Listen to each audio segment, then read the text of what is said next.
volume, en volume. extrêmement... voilà. Moi, je pense que ce qu'il faut dire pour rassurer les gens, c'est que c'est vrai, des déchets nucléaires, en 40 ans, on en a produit des quantités, mais quand on dit... Oui, enfin, moi, ce qui me choque, c'est qu'on entend partout, et personne ne dément ça, on dit il y a des problèmes de déchets nucléaires. Alors, ce que les gens aimeraient entendre, c'est qu'il y a plus de 99% des volumes de déchets nucléaires qui ont des solutions qui sont mises en œuvre depuis des décennies, qui sont parfaitement sûres, qui n'ont jamais provoqué aucun impact sanitaire ni sur l'environnement. Et c'est vrai, aujourd'hui, il reste un point à résoudre, c'est celui que vous citiez, toutes les deux, c'est celui des 0,2% de déchets qui renferment 98% de la radioactivité. Ce sont les fameux produits de fission issus justement de... Alors là, ça a suscité des questions complémentaires. Mais je peux terminer là-dessus. Oui, allez-y. Et donc ces 0,2% de produits de fission qui sont aujourd'hui, en France en tout cas, pas partout, mais en France ils sont retraités, ils sont vitrifiés, et c'est ceux-là qu'on va enterrer, qu'on va enfouir ou qu'on va entreposer, je ne sais pas comment il faut dire, dans ce magnifique projet de Bure qui est un projet de stockage géologique profond dans une couche d'argile.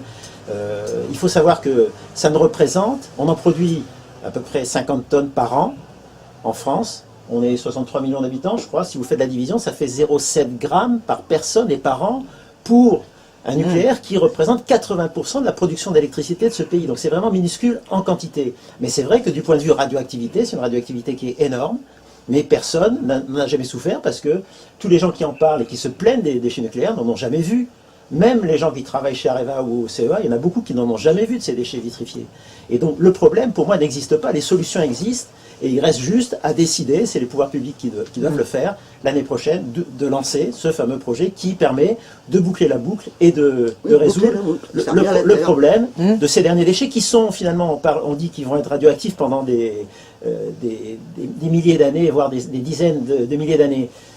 Ces déchets retraités, on a retiré l'uranium et le plutonium qui sont des chavilongues. Et donc ceux-là, dans 300 ans, ils auront pratiquement retrouvé un niveau de radioactivité qui correspond au bruit de fond de la radioactivité. On a retiré le plutonium et l'uranium pour le recycler. Pour les recycler, c'est des métaux, c'est des matériaux nobles, stratégiques, qu'on peut remettre. Et aujourd'hui, il y a 20 réacteurs EDF sur les 58 qui recyclent ce plutonium. Et la France a opté, pour la même raison que les États-Unis optaient pour l'inverse. Les États-Unis disaient il ne faut surtout pas retraiter parce qu'on peut séparer du plutonium, et le plutonium, un État voyou qui sait le séparer pourrait faire des bombes atomiques. En France, en Allemagne, en Angleterre, on a utilisé exactement la même raison. Ce plutonium, la meilleure chose qu'on peut en faire, c'est le séparer et refaire du combustible MOX, il y en avait aussi dans le réacteur de Fukushima, pour produire de l'électricité civile. Et voilà les deux positions extrêmes et un peu simplifiées. Les Américains, comme